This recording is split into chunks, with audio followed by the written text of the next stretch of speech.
You know, some of the stuff that didn't make it on air was pretty freaking nasty. And there was one time when a guy came on to the show and someone asked him, is that an asset of the business? Turns out that that was not in the business. Someone said, you're either stupid or you're dishonest or you're probably both. I'm out. And I'm like, this is really tough. So, first of all, could you tell us a little bit about your time on Dragon's Den? I didn't have an easy life to start with. I grew up in the care system. And so I'm one of 11 children. A lot of people are surprised by this. I'm one of 11 children born in the outback, and my father was a sheep shearer, but an alcoholic, a little bit violent. And we would travel around, all the kids, up and down the east side of Australia, where he was looking for work.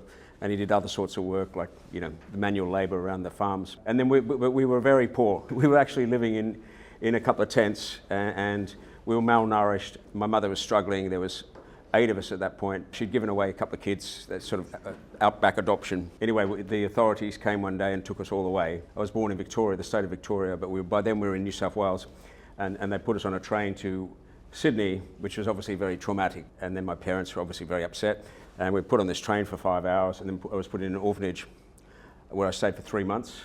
And that was in the 1960s. And they're very cruel or just thoughtless in those days, because I was put in a room, because I was put in a girls' orphanage because I was only 3, but I wasn't allowed to see my sisters for whatever reason. You know, I was very close to my sisters, and they were like my mothers. And then they were taken off to different foster families.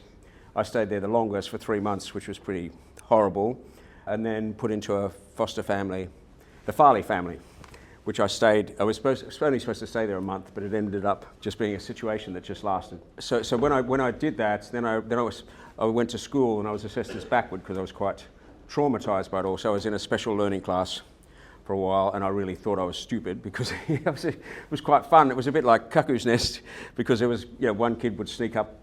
His daily thing was to try and pee on the teacher's leg. You know, it was, you know, I remember kind of fondly those kids, but we all just thought we were stupid. But there was a bit of camaraderie around us.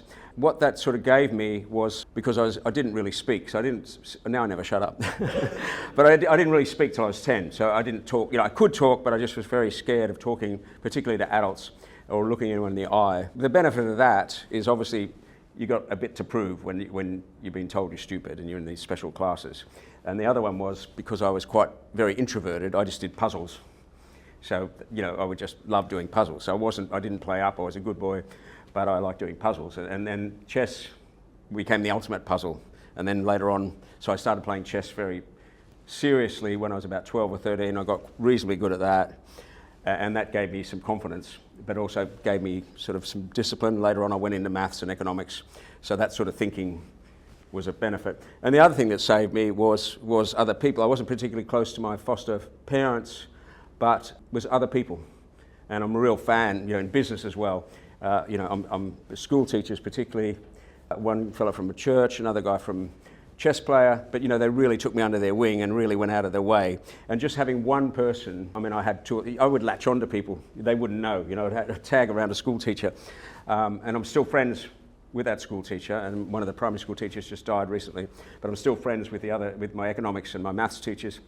And so there was other people that sort of, and so I would say with charities, so I do some, and the proceeds for these books go to charity, that having one person, there's a lot of difference between having one person and having nobody. So, and it's the same in business, you know, any help you can get. And when I wrote Ricky, which is a fiction book for teenagers, Ricky, he or she, gets help from Ricky's parents. And I say in the book that, you know, hopefully you got someone, may not be parents, but someone to help you if you're young and you're starting out in business. So I did that, and then I started playing chess, and then my schoolwork got better, and then I was put into normal classes, and then I was good at maths. Then I ended up going to university, which was a big break. But when you're in the care system, when you leave the care system, you leave at 18, and that's it. You know, you literally leave. And I did quite well at school. I was in the top, maybe top most classes.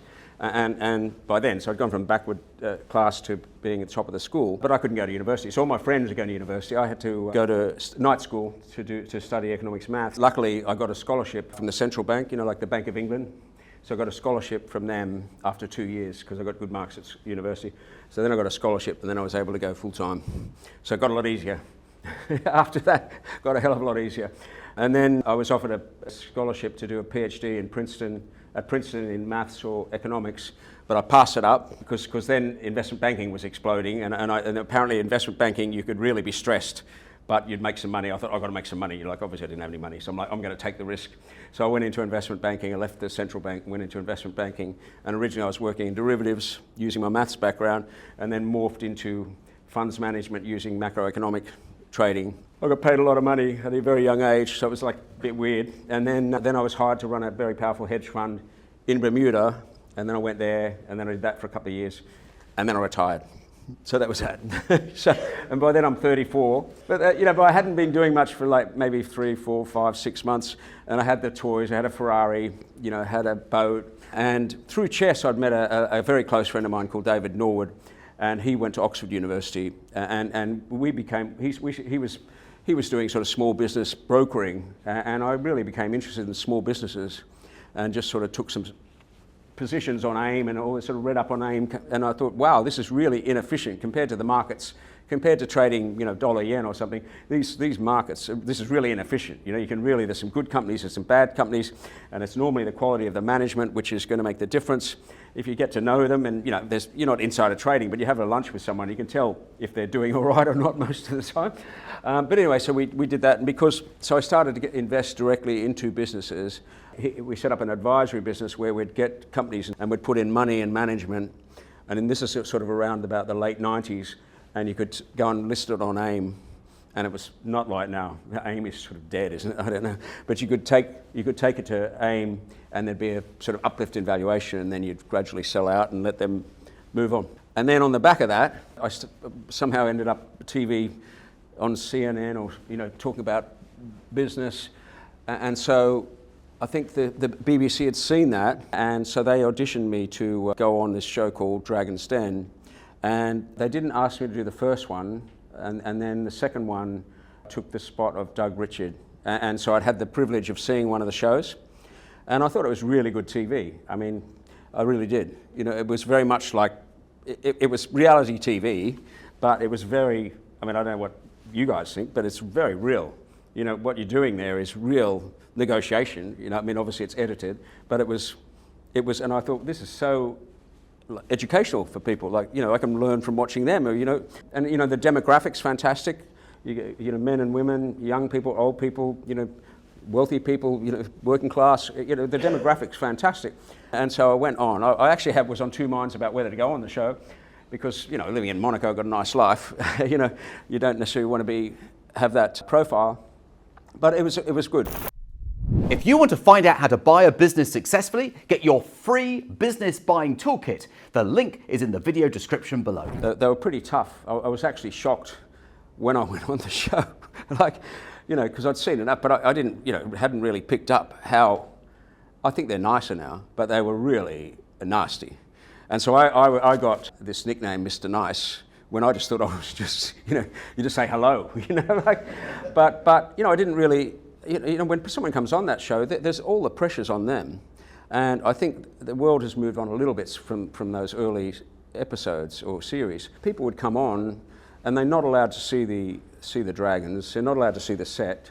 They were downstairs, so I think it's a bit different now, but they'd come up some stairs. They might have been sitting there waiting for their slot. Sometimes they'd have to wait a day and then halfway through another day to get filmed. And they're coming up the stairs, and then they see not just 5 mean dragons, but they see all the camera people and the production people around. So it's like you're walking on this thing, and there's this little mark on the floor where they've got to stand. And they're in front of, in those days, the show was very popular when I was on it. It was 5 million people, really risk embarrassment. And it's like the biggest day of their business life. The dragons are kind of looking to catch them out. I always think some of it was a bit ridiculous. I used to think, Alexander Fleming, who discovered penicillin, I always used to think what it would be like if he came on the show. And so he'd come up and he'd like, I was working with my Petri dishes, and I had left the window open, and something blew in from outside, and I've just noticed by accident that this stuff seemed to kill bacteria, and even when I dilute it, it still kills bacteria, and if I could find a way to get it in the human body, maybe it'll work, and I just imagine how the dragons would react. You'd probably get Peter Jones saying, sorry Peter, you'd probably get Peter saying, my people could just replicate that in 2 months. You'd get Duncan would probably say, what's your third year gross margin forecast? And Sir Alex would go, well, I don't know. I thought you were going to help me with that. I thought you were busy. Oh, you're useless. I'm oot. And the first time Duncan said, I had to what does that mean? Oot. Anyway, so he'd be out. And then Theo would say, show me that Petri dish. Let me. And he'd what sort of prototype is this? What sort of you insult me coming on with this? He said, I'd rather stick needles in my own eyes and waste money on this. And then Deborah would come in and go, well, I'll invest if someone else has invested. If you've got an inventor, the idea is you're learning the business skills. So, asking about third year gross margin, I wouldn't have a clue about a third year gross margin business of any of my business. I didn't even know what a gross margin was for a while, which is net, gross, or you're just trying to make money, right? Anyway, but they're coming on with an invention or an idea, so you're supposed to help them.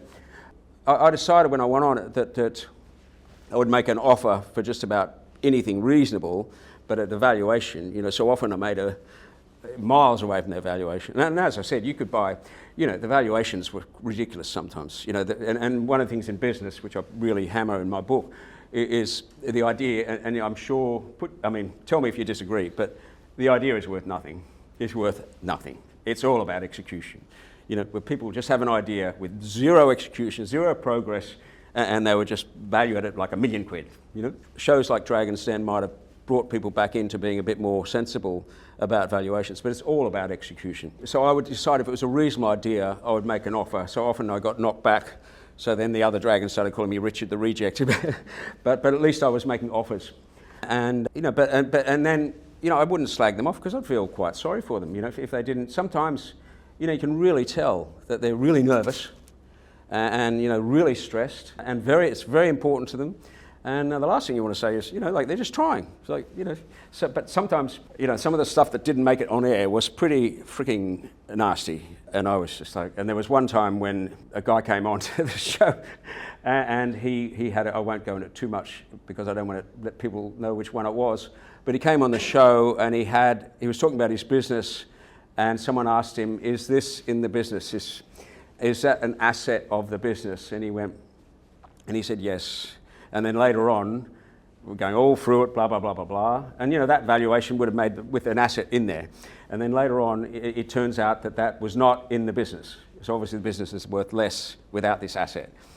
And then someone said, and I won't say who it was, you're either stupid or you're dishonest or you're probably both. I'm out. And I'm like, this is really tough. The guy just looked confused. And then afterwards, he asked to speak to me, and which has never ever happens, but in this case, he was so upset. The guy was like really upset, and I spoke to him, and I said, and I didn't want to put the other dragons in it, but I said, where you got off on the wrong foot was by saying that's an asset of the business. That's why everyone spent a lot of time on it, and then it turned out it wasn't an asset of the business. And he goes, yeah, what is an asset? And I felt really sorry for him. So it wasn't deliberate, And also he said he'd wanted me to invest in it out of all the dragons because he was from the care system as well, and he knew I was from the care system. By then I'm like really feeling for the guy, So I said to the BBC, which I don't normally, but I said, if that gets aired, what they said, the way they treated this guy, I'm coming out, I'm out, and I'm going to shame the BBC for that sort of behaviour.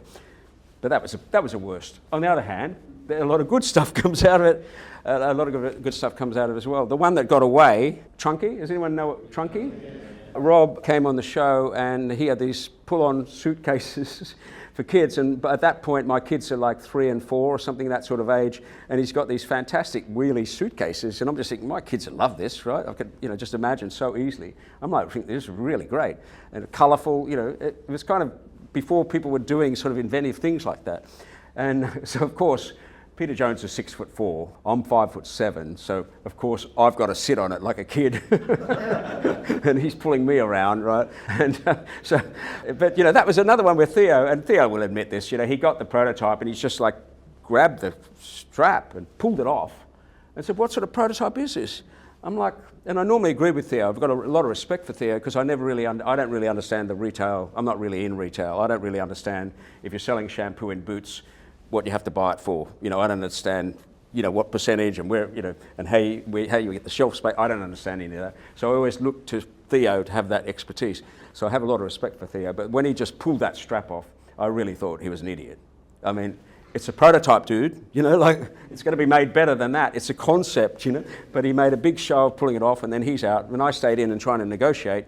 And I valued it at something like 200,000, I think. I can't remember. But it was valued at something like 200,000. But he still knocked me back. He wanted more. And now I see them now I'm like pissed off every time I see one of these things at the airport. But in the book I call that measuring the immeasurable. When he left, I really wanted the suitcase, and he sold them to me.